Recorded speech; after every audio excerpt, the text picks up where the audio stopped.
우리 하나님 말씀 고린도후서 2장 10절, 11절 두 절 보겠습니다. 고린도후서 2장 10절, 11절 두 절 한 목소리로 같이 봉독하겠습니다. 너희가 무슨 일이든지 네게 용서하면 나도 그리하고 내가 만일 용서한 일이 있으면 용서한 그것은 너희를 위하여 그리스도 앞에서 한 것이니 이는 우리로 사단에게 속지 않게 하려 함이라. 우리가 그 괴계를 알지 못하는 바가 아니로라. 아멘. 우리가 바울의 글을 읽을 때 특별히 그 바울의 의도가 무엇인가라는 것을 우리가 알아야지 됩니다. 우리가 일반적으로 사도 바울은 오직 예수 그리스도만을 이야기하고 십자가만을 이야기한다라고 이야기하지만 우리가 많이 놓치는 부분들이 그럼 그 십자가 반대편에 있는 것이 무엇인가 그것을 우리가 좀 올바로 아는 것이 필요합니다. 바울은 그리스도를 이야기하고 십자가를 이야기한다라고 이야기하고 있는데 우리가 다 그 바울이 바라보고 있는 그 방향을 바라보고 있어야지 바울의 말하는 의도를 올바로 이해할 수 있습니다. 그런데 바울은 십자가를 바라보고 이야기하고 있는데 우리는 십자가와 다른 곳을 바라보고 있다면 바울의 말을 올바로 이해하기가 어려울 것입니다. 그래서 그 바울이 이야기하는 십자가 그것을 올바로 이해하기 위해서는 그 십자가의 반대쪽에 있는 것이 무엇인가 그것을 우리가 좀 분명히 이해하는 것이 필요합니다. 십자가라는 것은 우리 인간의 모든 열심을 부정하는 것 그것이 십자가입니다. 인간의 그 어떤 행위도 인정하지 않고 부정하는 것 그것이 바로 십자가거든요. 십자가는 죽음을 이야기합니다. 예수님께서 십자가에 달려 죽으실 수밖에 없는 이유가 무엇인가?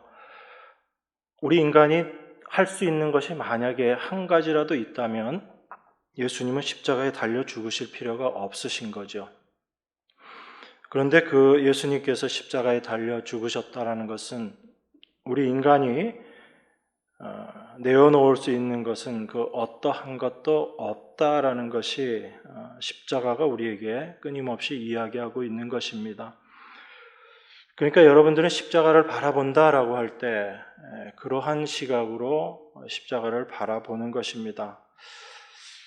그저 십자가에서 내가 구원받았다라는 것만 생각하면 그 구원받을 수밖에 십자가를 통해서 구원받을 수밖에 없는 나라는 존재가 어떠한 존재인가에 대해서는 우리가 놓치기 쉬운 것입니다. 그래서 그 십자가를 올바로 우리가 이해하고 올바로 바라보게 될 때 인간이 어떠한 존재인가를 알 수 있게 되는 거예요. 그래서 성경은 사실 인간이 어떤 존재인가에 대해서 이야기하고 있는 것입니다. 그래서 자기 자신이 어떠한 존재인지를 알게 될 때 그것을 올바로 깨달은 사람은 자기 자신을 의지하지 않고 오직 하나님께로 그 마음과 시선이 가게 되는 거죠. 그래서 그 십자가의 반대편에 있는 것이 바로 인간의 열심이고 인간의 의이고 인간의 자기 행위를 가지고 거기에 가치를 두고 의지하려고 하는 것 이런 것들이 다 십자가의 반대편에 있는 것이다. 그렇게 이야기할 수 있습니다. 그러니까 하나님의 은혜와 함께 갈 수 없는 것 이것을 우리가 십자가의 반대편에 있는 것 그렇게 생각하면 됩니다. 그래서 사도의 글을 읽을 때 물론 사도의 글뿐 아니라 우리가 성경을 볼 때 늘 그러한 시각이 필요하죠. 그래서 인간에게 무엇을 요구하고 인간에게 기대를 두고 인간에게 희망을 두지 않는 것이 성경입니다. 하나님은 우리에게 기대 안 하신다고요. 그런데 우리는 우리 자신에게 자꾸 기대를 하죠. 자기 자신을 포기하지 못하기 때문에 그렇습니다.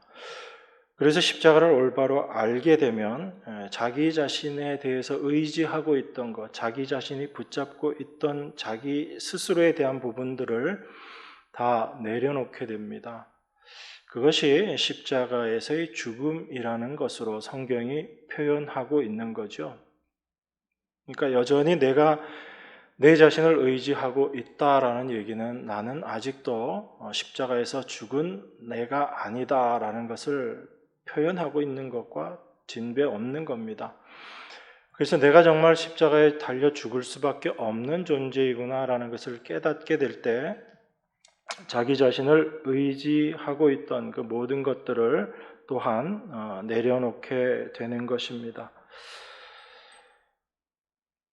그렇게 인간의 행위에 가치를 두는 것, 이것이 십자가를 대적하는 모습이다라는 것을 우리가 생각하게 될 때, 지금 고린도 교회의 사도가 이야기하고 있는 그 말들의 의미를 우리가 다시금 생각하게 됩니다.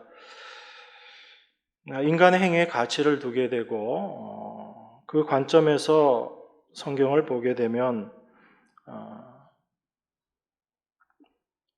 바울이 용서에 대해서 이야기하고 있을 때 우리는 그 용서라는 것이 하나님 사랑의 실천이고 그 하나님의 사랑의 실천을 통해서 교회가 모두 용서하는 그런 모습으로 나타나는 것, 이것이 참된 하나님의 백성의 모습이다라고 그렇게 이야기하기 쉽습니다.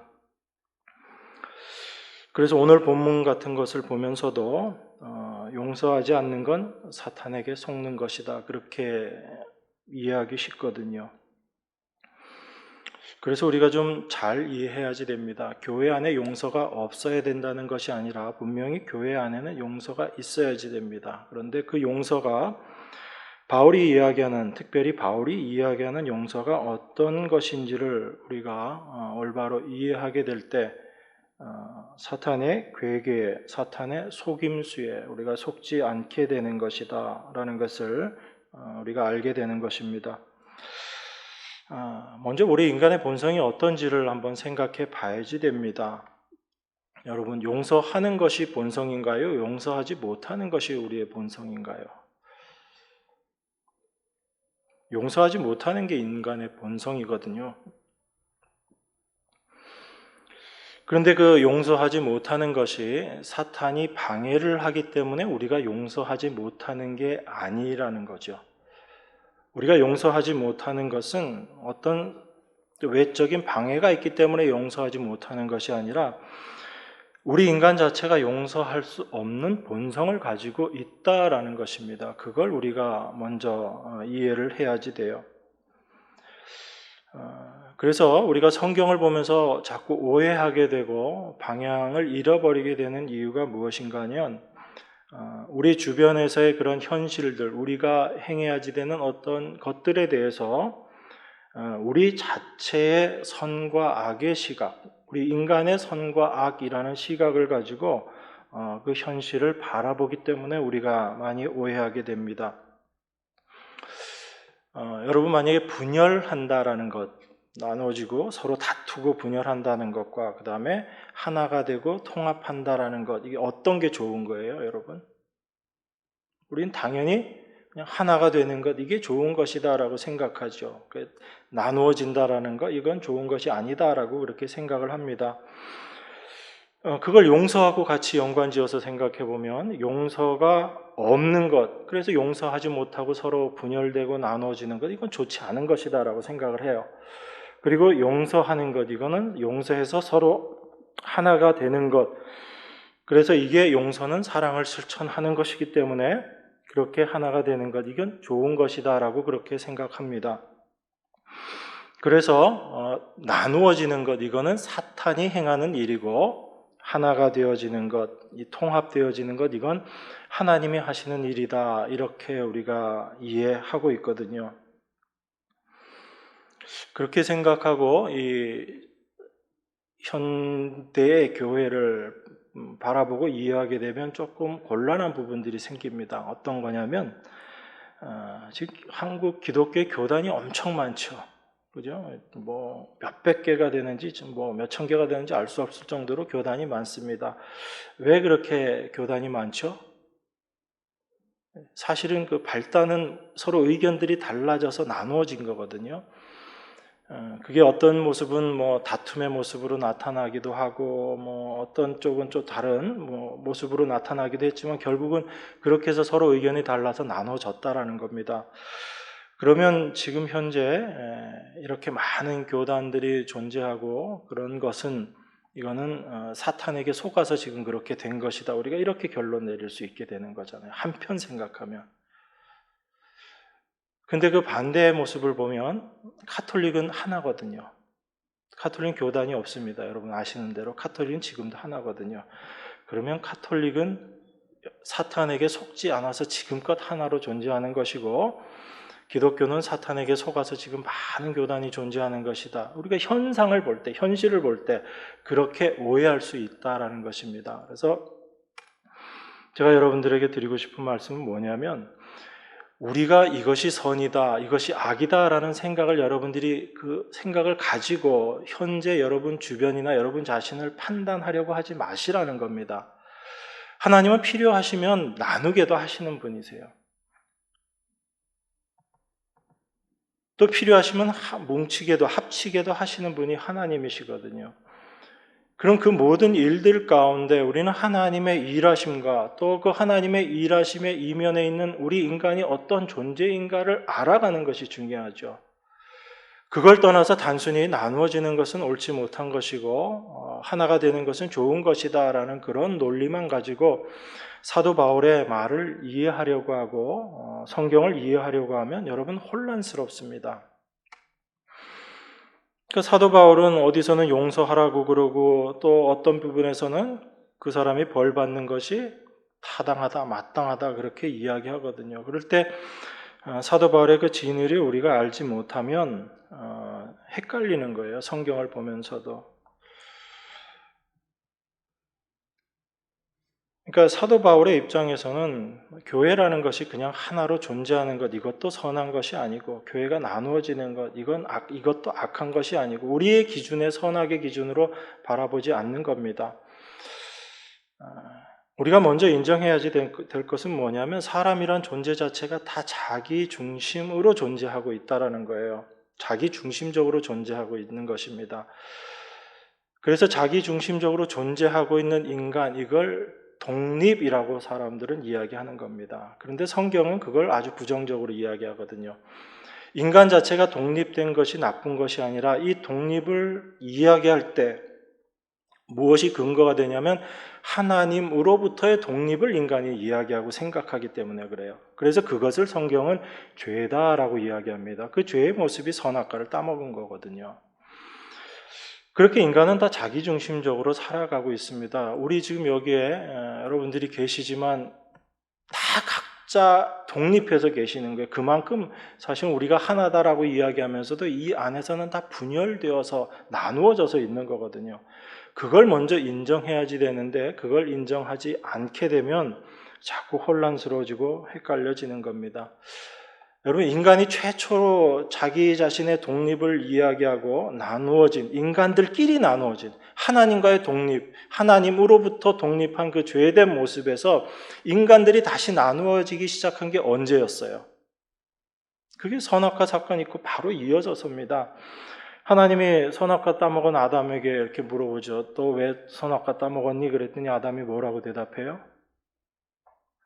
하나님이 나한테 주신 저 여자 때문에, 저 여자가 먹게 해서 내가 먹었습니다. 이미 누구와 누구가 나눠지는 거죠?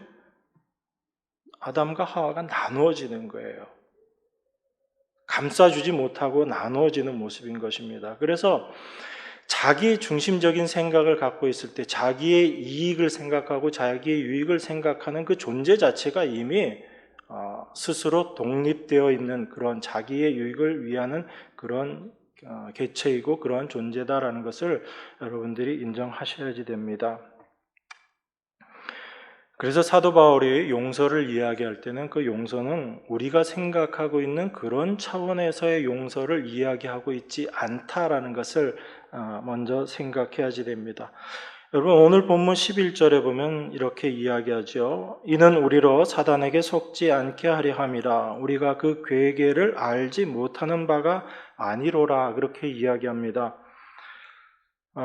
바울은 이 사탄의 괴계라는 그 말을 하고 있는데, 이 사탄의 괴계라는 걸 우리가 잘 이해를 해야지 됩니다. 우리는 사탄의 괴계 그러면 사람들 마음 가운데 용서하지 않는 마음, 그런 악한 마음을 사탄이 막 퍼지게 해가지고 그 교회가 은혜와 사랑이 없는 그런 교회 되게 하는 것, 그걸 사탄의 괴계다라고 우리는 그렇게 생각하거든요. 그런데 제가 말씀드렸잖아요. 우리가 용서하지 않는 건 사탄이 우리에게 용서하지 말아라 해서 용서하지 않는 게 아니라 우리 인간의 본성 자체가 남을 용서하지 않는 거거든요. 왜냐하면 자기 중심적으로 생각하기 때문에 나에게 피해를 끼친 그 사람을 용서한다라는 것 자체가 사실은 불가능한 거예요. 그걸 여러분들이 먼저 인정하셔야지 되는 겁니다. 그게 인정되어지지 않은 상태에서는 나는 용서해야지라는 그 생각이 먼저 앞서게 되고, 용서하지 못하는 자기 자신을 보면서 답답해하고 힘들어하고 어려워하거든요. 그렇게 되면 성경이 하나님의 은혜의 말씀으로 다가오는 것이 아니라 이것 자체가 짐이 되어버리는 겁니다. 그래서 말씀을 보면서도 날마다 짐을 짊어지고 사는 그런 삶의 모습으로 나타나기 쉬운 거죠. 인간 자체가 악하기 때문에 용서가 가능하지 않은 것입니다. 그런데 사도 바울은 뭐라고 이야기하냐면, 이런 우리 인간을 이러한 사탄의 괴계, 이걸 우리가 알고 있다라고 이야기해요. 그러면 이 사탄의 괴계가 어떤 것인가, 그것이 무엇인가 우리가 아는데, 그런데 우리가 속고 있다라는 거죠. 그래서 바울이 속지 말라라고 이야기하는 겁니다. 그러니까 우리가 몰라서 속는가 하면 그게 아니라 우리는 알고 있는데 우리가 속는다는 거예요. 그러니까 바울이 이야기하는 이 말의 의미를 우리가 올바로 이해해야지 되는 거죠. 사탄의 괴계가 뭔지 뻔히 아는데도 불구하고 그걸 속는다면, 거기에 속는다면 사탄의 그 괴계에 넘어가지 않는 것보다 사탄의 괴계에 넘어가는 것이 우리에게, 내 자신에게 유리하기 때문이다라는 것을 생각해 볼 수 있어요. 제가 다시 말씀드릴게요. 조금 헷갈릴 수 있기 때문에. 사탄의 괴계를 몰라서 속는다면 문제가 되지 않지만, 사탄의 괴계가 무엇인지 알면서도 우리가 속을 수 있다. 그 이야기는 뭐냐면, 그 사탄의 괴계가 무엇인지 아는데 그 사탄의 괴계에 우리가 넘어가는 것이, 속아주는 것이 나에게 더 유리하기 때문에 속는다라는 그 이야기인 거예요. 여러분 자신을 바라보면서 정말 그런가 한번 좀 생각해 보시게 되죠. 제가 자꾸 기침이 나서 죄송합니다. 이 사탄의 괴계가 무엇인가를 우리가 창세기 말씀을 통해서 한번 확인해 보기를 원합니다. 여러분 창세기 3장 한번 보겠습니다. 창세기 3장 4절 5절입니다. 제가 봉독하겠습니다. 뱀이 여자에게 이르되 너희가 결코 죽지 아니하리라. 너희가 그것을 먹는 날에는 너희 눈이 밝아 하나님과 같이 되어 선악을 알 줄을 하나님이 아심이니라. 이렇게 이야기합니다. 사탄이 하와에게 와서 유혹을 하죠. 그러면서 저 동산에 있는 나무, 특별히 동산 중앙에 있는 나무, 그거 어떻게 먹지 말라 하더냐, 그렇게 물어보게 되니까 하와가 대답하는 게, 동산 중앙에 있는 나무의 실과는 하나님의 말씀에 너희는 먹지도 말고 만지지도 말라, 너희가 죽을까 하노라 하셨느니라. 이렇게 하와가 대답하거든요. 그런데 하와가 이렇게 하나님의 말씀으로 이렇게 알고 있었던 건 아니죠. 원래 아담을 통해서 들은 것은 먹으면 정령 죽으리라라는 말씀이었거든요. 그런데 사탄이 유혹을 할 때 하와가 하나님께로부터 들은 말씀을 이제 왜곡하기 시작을 해요. 그게 유혹의 시작의 모습이거든요. 그랬을 때 뱀이 다시 이야기하죠. 너 그거 먹어도 결코 죽지 않아 라고 그렇게 이야기합니다. 그리고 그것을 먹는 날에는 너희 눈이 밝아져서 하나님같이 되어서 선악을 알게 돼, 그렇게 이야기해요. 그러고 나서 하와가 그 나무를 봅니다. 나무를 보니까 그 나무가 어떻게 보이냐면 먹음직도 하고 보암직도 하고 지혜롭게 할 만큼 탐스럽기도 한 거예요. 이게 사탄의 말이 인간에게 들어왔을 때 우리에게 드러나게 되는 반응의 모습이거든요. 여기서 하나님의 말씀과 사탄의 유혹의 말을 비교해 보면 우리가 분명하게 드러납니다. 하나님의 말씀은 하나님의 말씀을 지킨다고 해서 우리에게 뭔가 유익되는 걸 주는 게 없는 거예요. 하나님은 뭐라고 말씀하시죠? 먹으면 정령 죽으리라, 이 말씀만 하시는 거예요. 먹으면 죽는다, 이거거든요. 근데 사탄은 뭐라고 이야기하죠? 먹으면 너에게 이런 유익이 있어, 그렇게 유혹을 하는 겁니다. 그럼 지금 하와가 이 사탄의 유혹을 받으면서 사탄이 나를 지금 유혹하고 있다라는 걸 알고 있어요? 모르고 있어요? 알고 있는 거죠.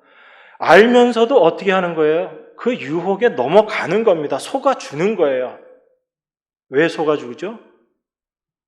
나에게 유익이 되기 때문에.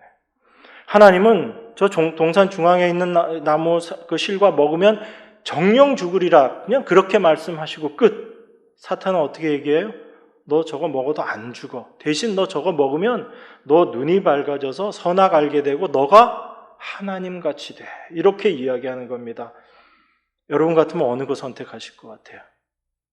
여러분이 그 자리에서 난 안 먹어 이렇게 선택하실 수 있을 것 같아요? 그건 여전히 내 자신이 어떤 존재인지 알지 못하는 거죠.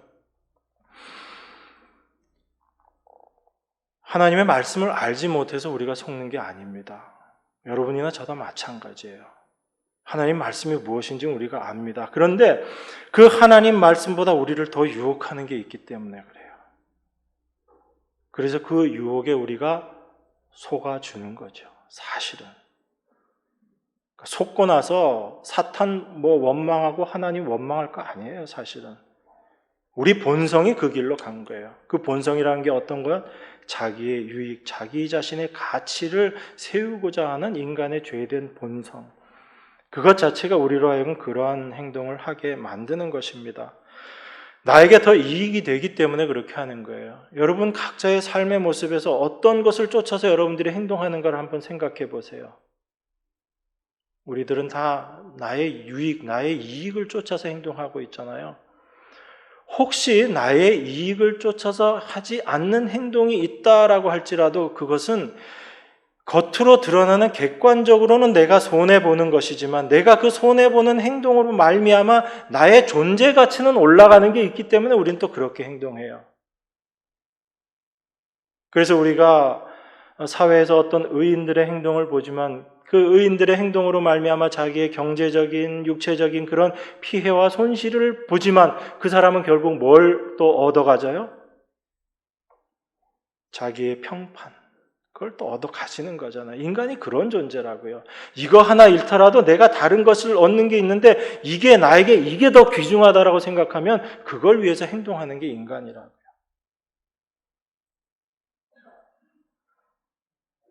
인간이 그러한 존재다라는 것을 성경이 이야기하고 있다. 그러니까 성경을 통하지 않고는 우리가 어떤 존재인지를 알지 못하는 것입니다. 성경은 인간의 모든 것들을 부정한다라고 말씀드렸어요. 인간은 죄인이다라는 것을 끊임없이 증거하고 있는 것이 성경입니다. 그런데 이 세상은 인간을 어떻게 평가하죠? 윤리와 도덕으로 인간은 얼마든지 나아질 수 있다라고 이야기하고요.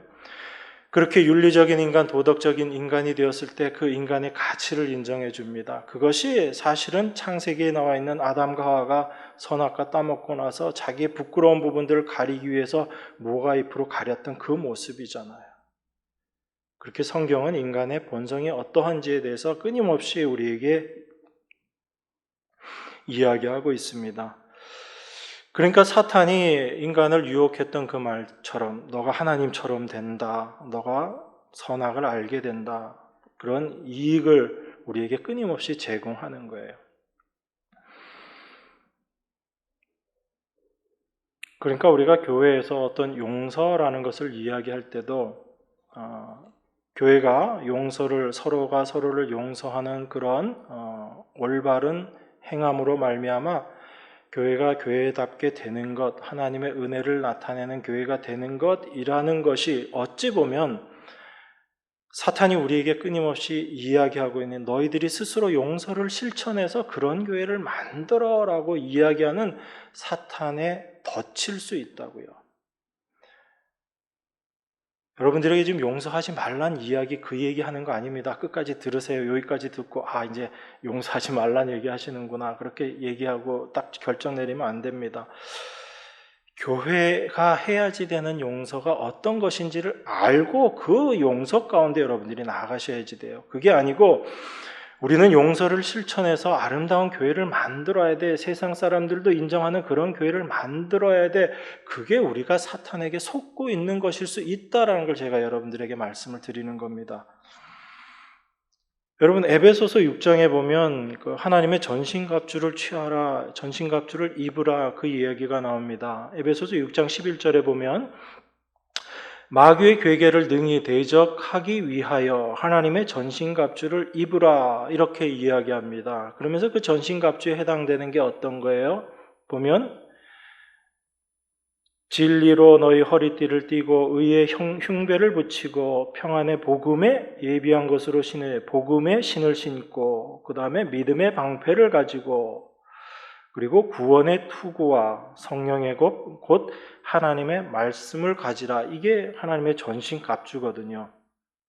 그런데 이 전신갑주를 취하는 것, 이걸 이야기하면서 사도가 13절에서 뭐라고 이야기하냐면 12절에서 우리의 씨름은 혈과 육에 대한 것이 아니요 정사와 권세와 이 어둠의 세상 주관자들과 하늘에 있는 악의 영들에게 대함이라, 이렇게 이야기합니다. 만약에 이 전신갑주를 입고 우리가 마귀를 대적하는 것이 혈과 육에 대한 것이면 여러분들이 전신갑주를 입고 열심히 여러분들이 나가서 싸워야지 돼요. 여러분들이 싸워야지 돼요.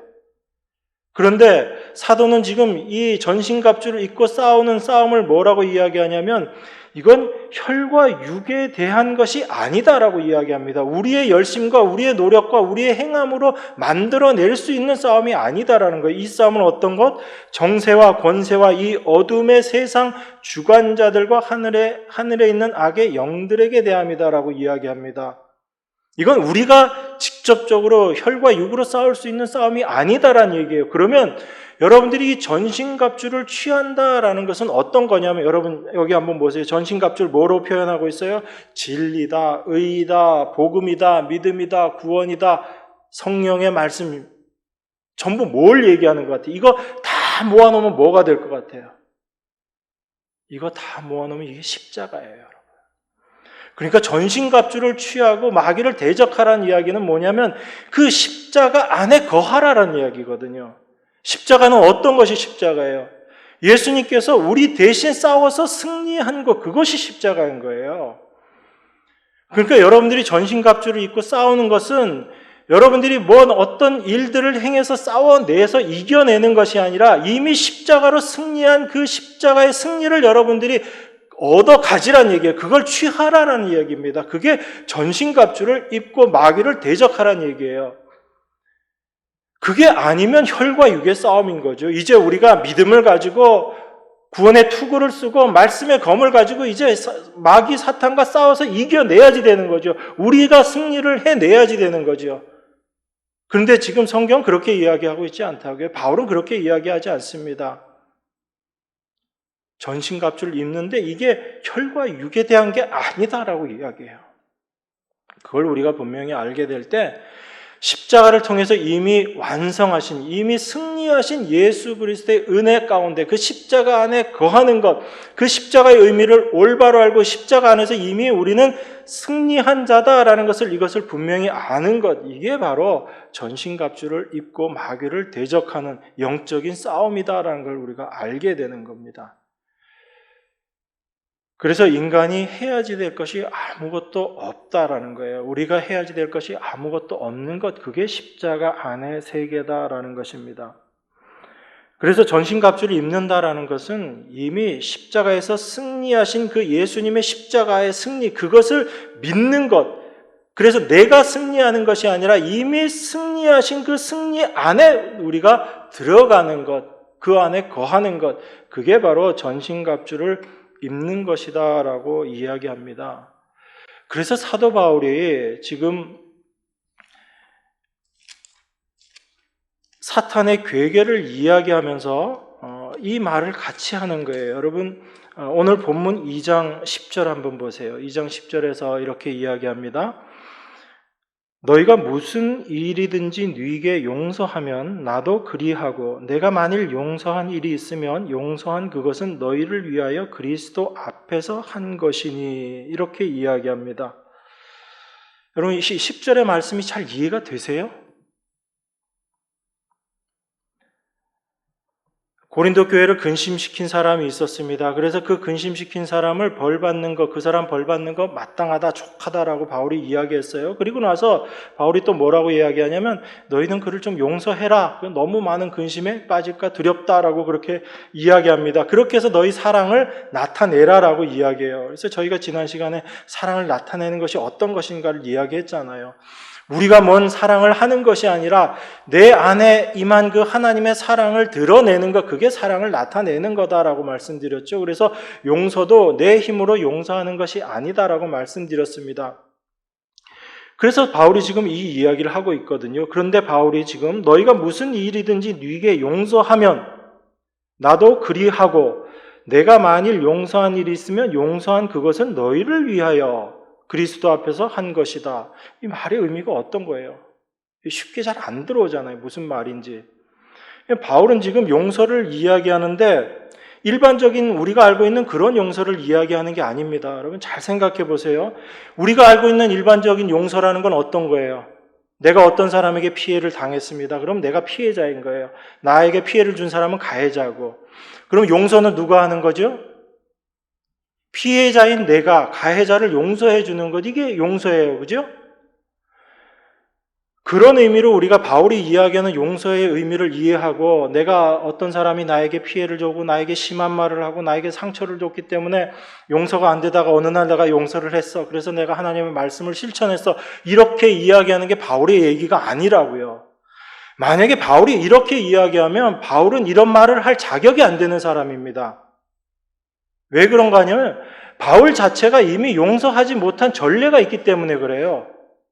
예수님을 믿기 이전이 아니고 예수님을 믿고 난 이후에 바울이 이미 그러한 전례가 있습니다. 여러분 사도행전 15장에 보면 어떤 이야기가 있죠? 바울하고 바나바가 다투는 이야기가 나옵니다. 누구 때문에 다퉈요? 마가 요한이라는 사람 때문에 다툽니다. 왜 다투죠? 성경 안 읽어보셔서 모르시나요? 다 아시잖아요.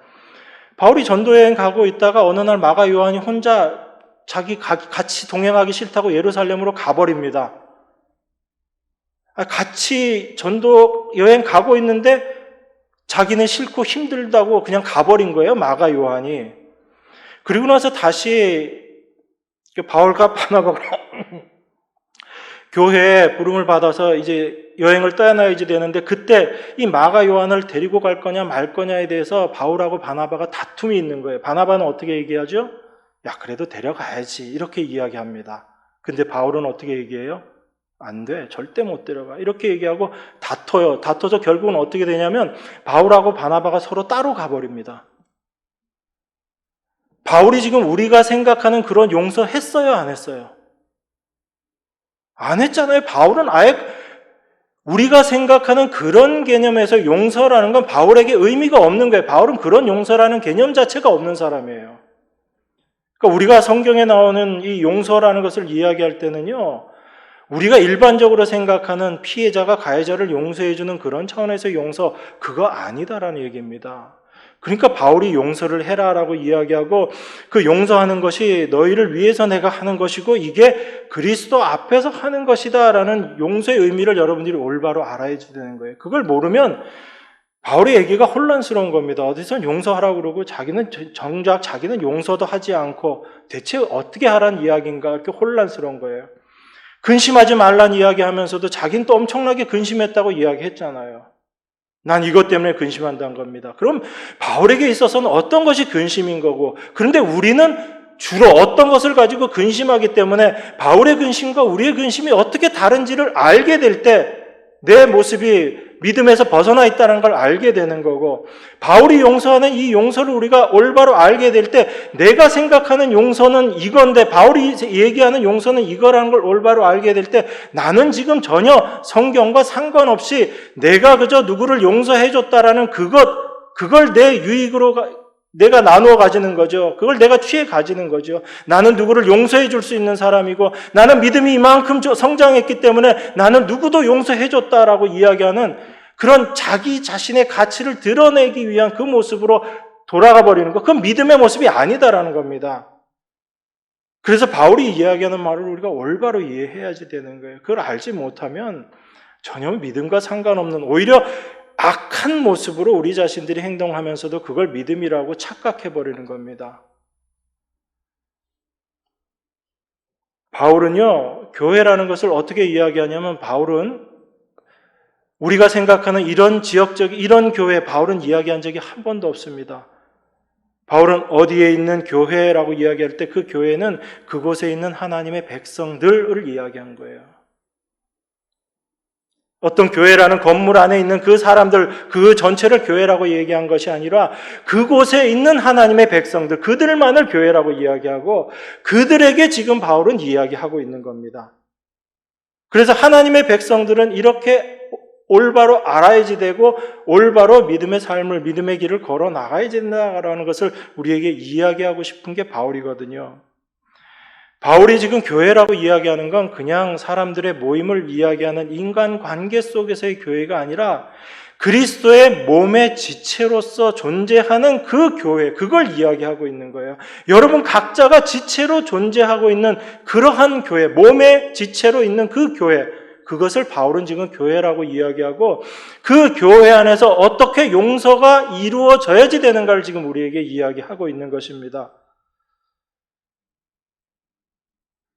우리가 그리스도의 몸의 지체로 존재한다라는 이 몸의 관계, 이 그리스도의 지체라는 관계에 있어서 우리 간에 누가 가해자고 누가 피해자고라는 이 관계가 존재할 수 있어요, 없어요? 여러분 지금 교회에서 어떤 사람이 나를 피곤하게 하고 힘들게 하고 나에게 상처를 줬어요. 우리는 그 사람을 가해자라고 생각하고 내가 피해자다라고 생각하기 때문에 내가 용서해 줘야지 그렇게 생각한다고요. 그런데 그리스도의 몸의 지체로서의 관계 속에서 서로가 서로를 이해하게 될 때 그 사람이 나한테 피해를 주든 어떻게 하든 그럼 나는 다른 사람에게 피해 주는 일이 없는가라는 겁니다. 여러분들은 누군가에게 상처 주고 피해 주는 일이 없어요? 그러니까 내가 누구에게 피해를 주고 받고 이것을 떠나서 그리스도의 몸의 지체로서의 관계, 그 지체는 어떤 모습으로 존재해야지 되는가, 그걸 우리가 먼저 알아야지 되는 것입니다. 여러분, 그리스도의 지체 관계 속에서 가해자, 피해자라는 그런 개념 자체가 아예 없는 거예요. 우리는 다 어떤 존재인 거죠? 그리스도의 몸의 지체라는 관계 속에서는 우린 다 가해자인 거예요, 여러분. 내가 누구에게 어떻게 하고 안 하고, 누가 나에게 무엇을 하고 안 하고를 떠나서 그리스도의 몸의 지체들은 다 가해자인 거예요. 피해자는 누가 피해자인 거죠? 예수님이 피해자이신 거고요. 그래서 우리는 모두 다 가해자들이기 때문에 누가 누구를 용서하고 안 하고 그럴 위치에 있는 게 아니다라는 이야기입니다. 현실적으로 보면 내가 피해를 받는 게 있죠. 또 내가 어떤 사람에게 피해를 주기도 하죠. 이것은 그냥 우리의 눈에 보이는 현실 속에서 우리가 행동하는 것이고 그리스도의 몸의 지체라는 관계 속에서 우리 자신을 바라보면 여러분이나 저나 다 가해자인 거예요. 우리로 말미암아 예수 그리스도께서 십자가에 못 박혀 죽으신 거예요. 그래서 예수님만이 피해자이고 우리 모두가 다 가해자인 겁니다. 그래서 교회가 지체의 관계 속에서 존재하고 자기 자신을 어떻게 인식해야지 되는가? 이건 자기 자신을 다 가해자로 본다는 얘기예요. 이런 인식이 어떤 모습이냐면 그리스도 앞에서라는 인식인 거예요. 우리가 그리스도 앞에 서면 전부 어떤 존재들인 거예요? 다 가해자들인 겁니다.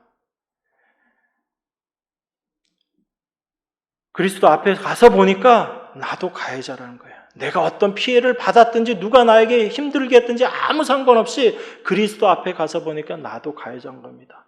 저 사람도 가해자인 것이고, 그래서 누가 누구를 용서해주고 안 하고 그 차원을 이미 떠난 거예요. 그래서 바울이 이 얘기를 하는 겁니다.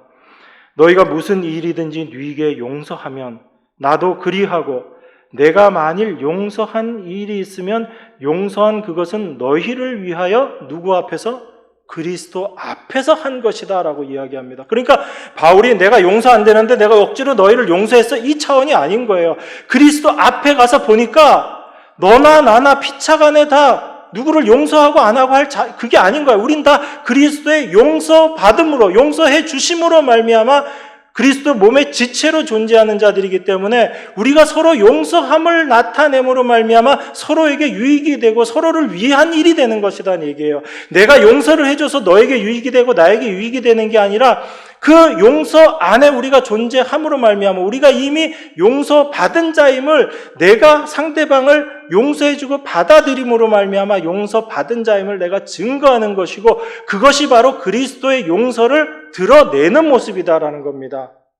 바울은 지금 우리에게 그 얘기하고 있는 거예요. 그러니까 너희들이 용서를 해라라는 이 얘기가 아닌 겁니다. 너희는 용서 안에 있는 존재들이라는 얘기예요. 우리 모두가. 내가 가해자고 내가 피해자에서 용서를 해주고 용서를 받는 그런 관계가 아니라 우리는 모두 다 가해자로서 용서받은 자들로 존재하는 겁니다. 그게 그리스도 앞에 있는 거예요.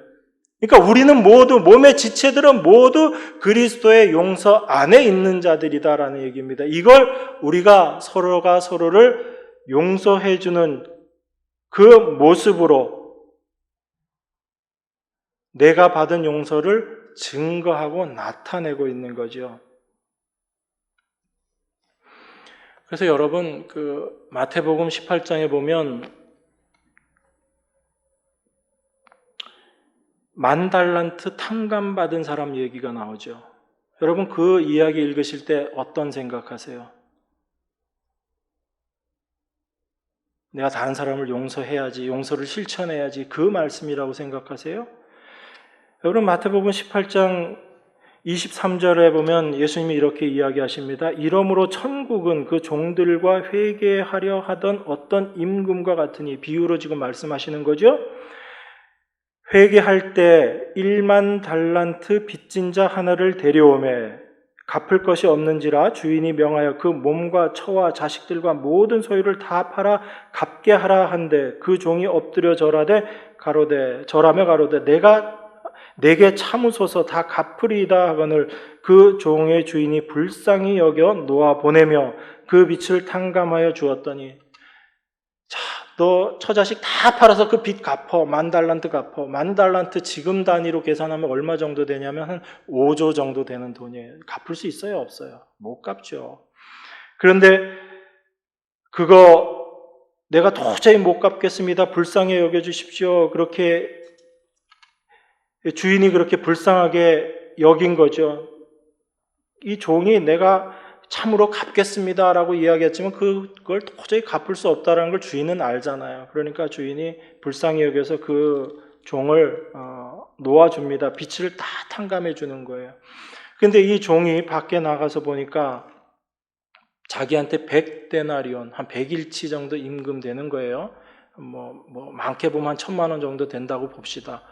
그러면 그 정도 되는 돈, 자기한테 빚진 사람을 보고 그 빚 갚으라고, 못 갚으니까 그 사람을 옥에 가둬버립니다. 그 얘기를 주인이 들어서 도로 그 종을 다시 옥에 가둬버린다. 그 얘기가 이게 10,000달란트 탕감받은 그 사람의 이야기잖아요. 그 종의 이야기잖아요. 여러분들 이 말씀 보시면서 어떤 생각해요? 그래, 우리도 용서해 줘야지라고 그렇게 생각하고 용서를 실천해야지라고 그렇게 여러분들 생각하시냐고요. 여러분, 이 10,000달란트 빚 탕감받은 사람이 왜 자기한테 100데나리온 빚진 사람을 그 100데나리온을 자기가 받기 위해서 그렇게 했을까요? 내가 1만 달란트 탕감받은 그 은혜보다 자기에게 있어서는 뭐가 더 귀중하게 여겨졌냐면 그 100데나리온이라는 게 자기에겐 더 귀하게 여겨졌던 거예요.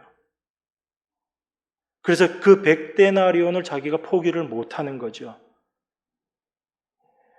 예수님 지금 우리에게 뭘 말씀하시고자 하시는 거냐면 우리 전부 다가 1만 달란트 탕감받은 자들이라는 겁니다. 그런데 그 1만 달란트 탕감받았다는 그 은혜를 알지 못하면 우리는 어떤 모습으로 드러나게 되냐면 나는 1만 달란트 탕감받았으면서도 나한테 100데나리온 빚진 자 그 사람을 용서하지 못하는 그 모습으로 우리 자신들이 떨어지게 된다는 걸 지금 얘기하는 거예요. 그래서 이 사람을 다시 옥에 가둬서 구원 받느니 못 받느니 이 차원에서의 이야기가 아니라 1만 달란트 탕감받은 그 은혜를 너희들이 올바로 알고 그것을 그 은혜를 깊이 안다면 절대로 우리들은 나에게 100데나리온 빚진 사람을 붙잡고 끌고 가는 그걸 받기 위해서 그런 일을 하는 그 모습으로 나타나지 않는다라는 걸 지금 우리에게 이야기하는 거예요.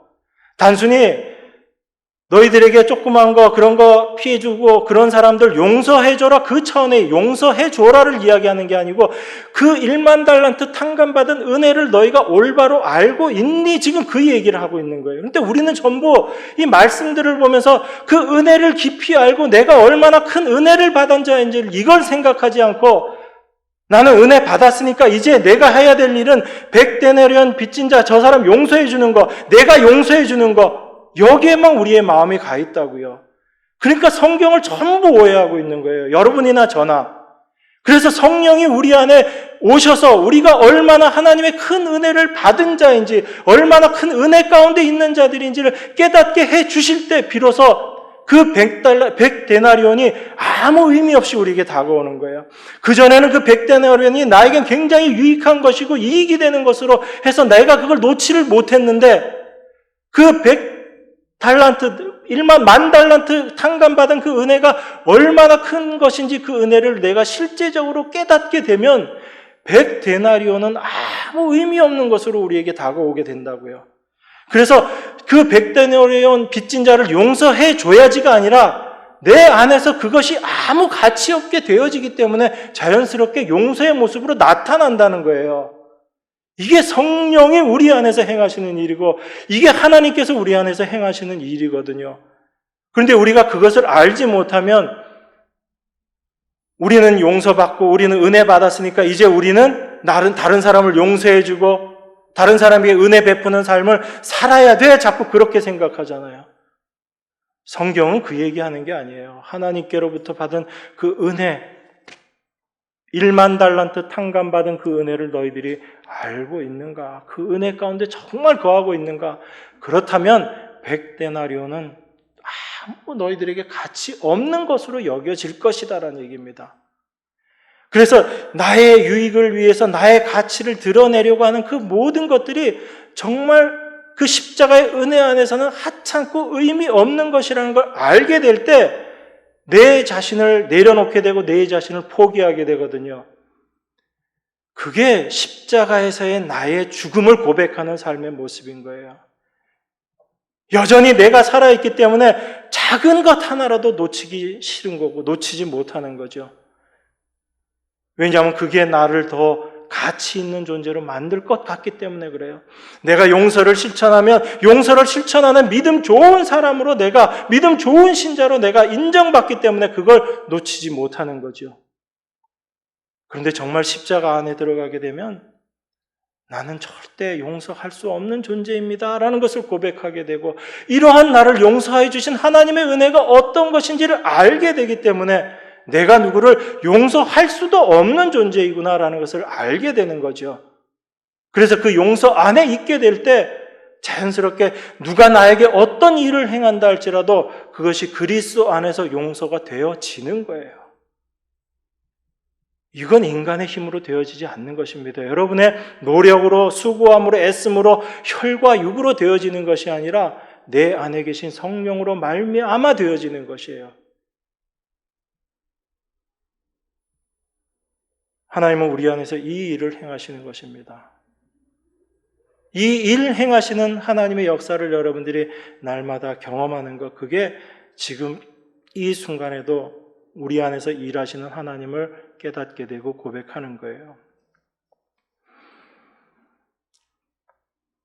그래서 우리가 용서라는 것도 기독교인의 덕목으로 생각하고 행동하고 실천해야 될 것이 아니다라는 걸 분명히 알고 이해해야지 됩니다. 여러분, 만약에 이런 걸 여러분들이 실천해야지 되는 어떤 덕목으로 알고 기독교인이기 때문에 이렇게 해야지 된다라고 생각하게 되면, 만약에 여러분들이 그것을 실천했을 때 여러분 안에서 없어져 버리는 게 있어요. 그게 뭐냐면 내가 예수 죽인 가해자다라는 이 마음이 없어져 버려요. 무슨 말인지 아시겠죠? 예수님의 은혜가 여러분 안에서 사라져 버린다고요. 하나님의 백성들은 오직 하나님의 은혜 안에서 은혜만을 생각하며 살아가는 자들인 겁니다. 그런데 그 은혜가 나에게서 떠나간다면 남는 건 나의 존재, 나 자체밖에 없는 거예요. 여전히 살아있는 나. 히브리서 12장 2절 읽고 마치겠습니다. 믿음의 주여 또 온전하게 하시는 이인 예수를 바라보자. 저는 그 앞에 있는 즐거움을 위하여 십자가를 참아서 부끄러움을 개의치 아니하시더니 하나님 보좌 우편에 앉으셨느니라. 예수님께서 우리의 모든 죄를 대신 받고 그 진노와 저주를 대신 받으심으로 말미암아 우리가 온전해진 거예요. 그 예수 그리스도로 말미암아 주어진 은혜가 무엇인지 여러분들이 올바로 알게 될 때 우리에게 어떤 사람들이 있다 할지라도 그 그리스도 안에서 용서하는 관계로 나아가게 될 수 있을 것입니다. 예수 그리스도로 말미암아 받은 그 은혜가 무엇인지 그걸 우리가 날마다 알아가면서 그 은혜 가운데 거하는 여러분과 제가 되기를 바랍니다. 기도하겠습니다. 주께서 십자가에서 이루어 놓으신 그 크신 은혜가 무엇인지 저희들이 날마다의 삶 가운데 올바로 알아가기를 원합니다. 저희들이 참으로 그 은혜 가운데 거하기를 원합니다. 그 은혜를 더욱더 깊이 알게 될 때 우리가 다 그리스도를 십자가에 못 박아 죽인 가해자임을 알게 되고 우리가 어떤 용서를 할 수 있는 자들이 아님을 또한 고백하게 되는 줄 믿습니다. 참된 하나님의 용서의 은혜가 무엇인지 저희가 올바로 깨닫고 그 은혜 가운데 거함으로 말미암아 예수 그리스도의 십자가를 올바로 증거하는 하나님의 증인으로서의 삶을 살아가게 되는 줄 믿습니다. 이 일 저희들의 힘과 능력으로 할 수 없는 것을 또한 고백하오니 우리 안에서 성령께서 깨닫게 하시고 그 모든 것들을 이루어 주실 줄 믿습니다. 오직 주께서 말씀하시고 이루시는 줄 믿고 지금도 우리 안에서 일하고 계시는 그 하나님만을 소망하며 바라는 저희들 모두가 될 수 있도록 축복하여 주시옵소서. 귀하신 예수 그리스도 이름으로 기도드리옵나이다. 아멘.